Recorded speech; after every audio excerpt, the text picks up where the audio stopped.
Great day everyone and sa lahat ng mga followers natin dyan na makakapanood ng video na to. I am Shane Caballero and isa po ako sa mga naturuan talaga at natulungan ng Digital Master Empire dating estudyante. And right now, I am so excited po kasi meron akong kasama dito na ipapakilala ko sa inyo dating OFW sa Taiwan. And ngayon po, good news kasi for good na and meron pong savings nung umuwi sa Pilipinas. And magkikwento lang siya ng kanyang istorya. So, ikaw na bahala, Coach Marichu. Hi! I am Marichu Tagalog na dating OFW sa bansang Taiwan for almost 7 years. At syempre, nakaranas din tayo ng construction worker sa loob naman ng 6 na buwan. At isa rin sa natulungan ng ating community, which is isa na ako sa nakauwi for good. At syempre, thank you so much po kay Coach Shane Caballero kasi isa lang naman po siya sa nag-guide sa akin. Kumbaga, para sa akin lang ang buhay na ibinigay sa akin ng community nito. Nakakatuwa lang, lagi ako na-excite kasi ang layo na ng buhay ko before at ngayon. Nung panahong nasa Taiwan pa ako. Kasi before, ang dami ko iniisip Kumbaga, ang dami nating boss na sinusunod. So dito, malaya. Kasi dito talaga nakamit ko yung time and financial freedom. Nung una, hindi man ako naniniwala. Kasi syempre, di ba, nasa online business tayo, naganap ang scam. Kumbaga, pinagdudahan ko man siya before, pero still, pinilit ko yung sarili ko na kung wala akong gagawin na pagbabago, malamang nasa Taiwan pa rin po ako ngayon. Kumbaga, sunod-sunuran pa rin sa mga boss ko. Kumbaga, sa akin lang, dito, nakakapag-travel na ako. Yes, and then inaabangan ko is magta-travel ng Korea next month. Yes, thank you kay Coach Shen, syempre. And then sa ating community, syempre. So, nag-income ako ng 70,000, nakakatuwa. Tapos yun na po yung talaga sa akin. Sabi ko, pwede na akong umuwi for good dahil sa business na to kasi may savings na ako. Sabi ko nun sa sarili ko, grabe, ang saya pala sa pakiramdam. Mas masaya kasi sa isang online platform business, hindi ko akalain na pwede pala akong kumita ng ganoon kalaki. Kasi nalamangan yung sinasahod ko sa Taiwan. Ito yung pinaka-reason ko din, yung pamilya ko talaga. Kaya kung bakit ko ginawa to kasi ayoko naman manatili sa ibang bansa. Kasi OFW is not a lifetime job.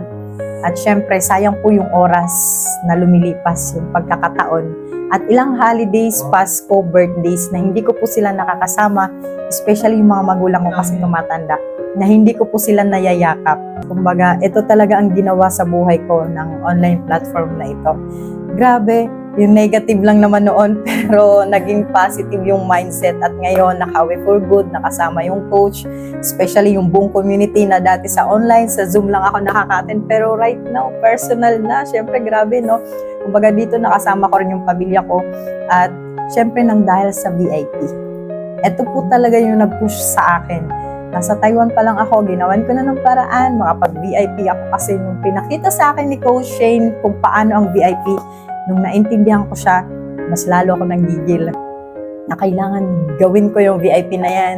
Kailangan i-push ko yung sarili ko para sa VIP kasi ako lang ginawa ng mga ginawang at yung pamilya ko. Kaya, nung ginawa ko siya ng paraan, syempre, puwasok tayo sa utang system. Yes, hindi naman nawawala sa atin yon mga Pilipino mindset, di ba? Yung utang.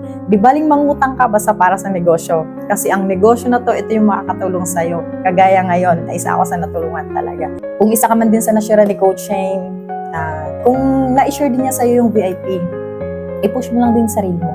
Kasi yung VIP po talaga, yun po yung reason bakit po talaga ako rin nakauwi talaga ng mas maaga, mas mabilis. Itong VIP na to, kasi di ba kung sa Taiwan, hindi tayo naging very important person.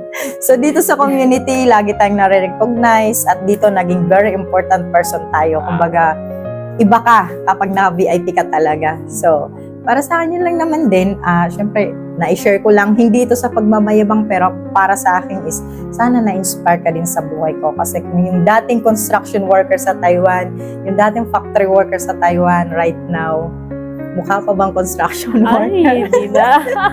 Diba? So yun ay lahat na pinagpapasalamat ko kay Coach Shane, sa ating mga mentors na hanggang ngayon is patuloy talaga na nagpapaalala sa atin dito sa business na to.